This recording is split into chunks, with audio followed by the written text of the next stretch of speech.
Hey geometry, so we're on our last section that we're going to do brand new notes on. So that means next class we will have some sort of wrap-up activity or something to kind of finish things off. Just a reminder that everything needs to be finished by next week. However, teaching will stop this week. So it'll give you guys some time to do retakes if you need to, but this is going to be our last section of new notes. I don't want to teach something new on Wednesday, Thursday, and then expect you to do it that day. So nothing new next class, but we will have some sort of activity or lesson.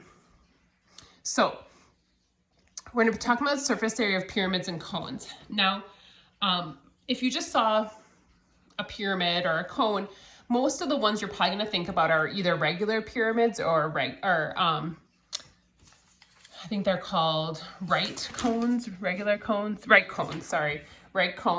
That basically means they're standing straight up. So if I were to draw this kind of just freehand, probably most of my pyramids would probably not be a regular pyramid. It would be like kind of a little bit wonky. So like if I had this and then I tried to draw a pyramid as best I could, you might say, well, that's not exactly straight up. And so this is just a general pyramid. Now a regular pyramid means that the base has to be a regular polygon.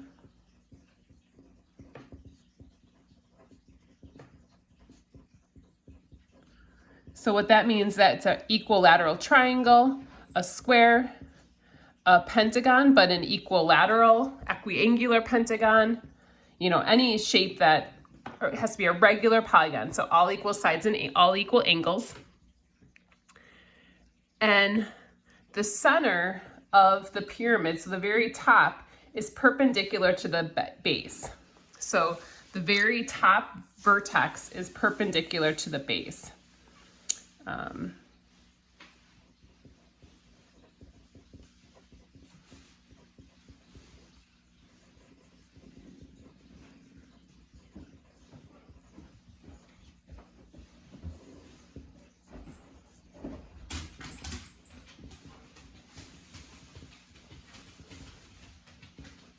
So this would be like as if I was went camping and wanted to build a tent. I would hope that the middle tent stake would be perpendicular to the base, so that'd be straight up. So that's important. So all the faces, all the edges are going to be congruent triangles. So the faces are all congruent triangles. So that's important to just be aware of, and that's a regular pyramid. And that's what we're going to work on today for area. So just pyramid, our surface areas of regular pyramids.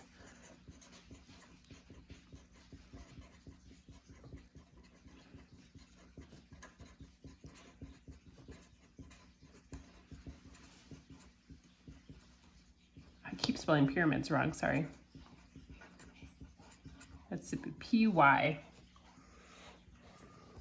Now, if I took this and like cut it up and like kind of did a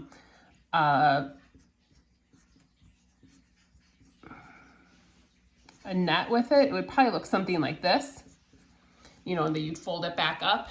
So I could find all these different areas in the area of this and be able to add those all areas together to find the surface area, or you can use the formula. So the surface area formula, it's B plus 1/2 capital P times L. So I have to tell you what all those things stand for. So S is obviously surface area. The B is the area of the base. So that's this value here.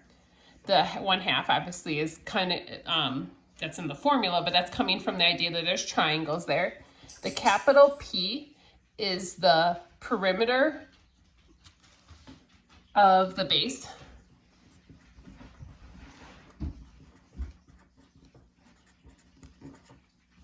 And the L is called the slant height.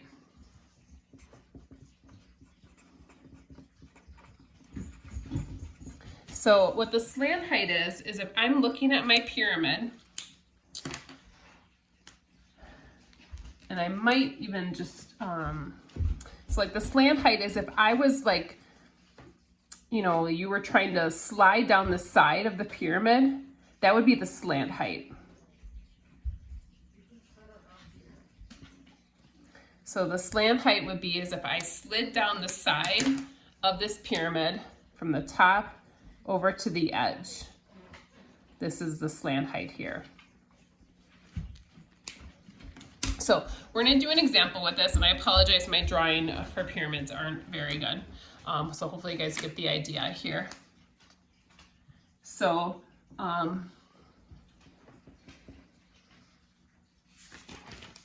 we're gonna find the surface area of a regular pyramid. And let's use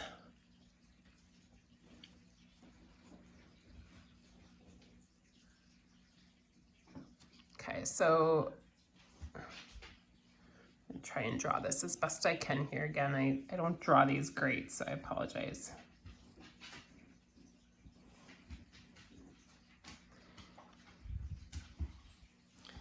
So we're putting our top up here.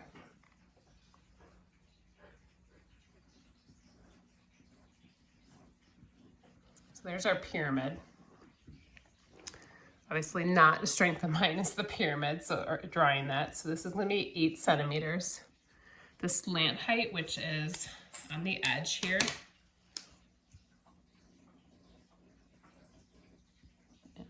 it's gonna be 10. And I wanna find the surface area. So in this case, the area of the base. Now I know the base has to be a regular polygon. So in this case, if this is a 4-sided regular polygon, it better be a square. So the base is a square. So 8 by 8 by 8 by 8. So in order to find the area of the base, I just do base times height.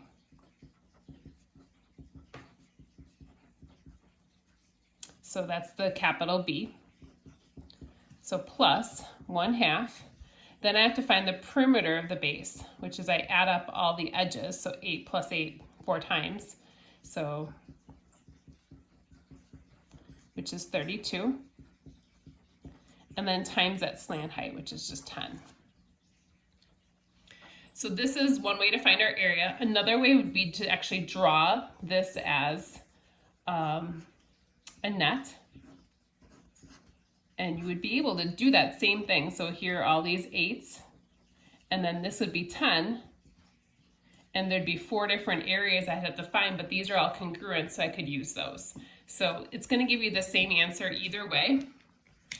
And so in this case, I apologize, I don't have my calculator handy. So we have 64 plus 1/2 times 32, so this is gonna be 160, because this is 16 times 10, so 64. So this is gonna end up being 224. And I apologize if I did something wrong. So, and surface area is gonna be centimeters squared. So this is for surface area of regular pyramids. I won't ask you for a surface area of non-regular pyramids, so just a heads up on that. So we're gonna do the second half of our notes with cones. I apologize, last section I only attached 1/2 of the notes. I think I was just waiting for the rest to upload and forgot about it. So if that ever happens, feel free to shoot me an email. Someone finally did on the second day. So feel free to let me know if I ever mess that up now that we have 1 day left. So last one we'll do then, like I said, I'll pause the video for now and then start a new one.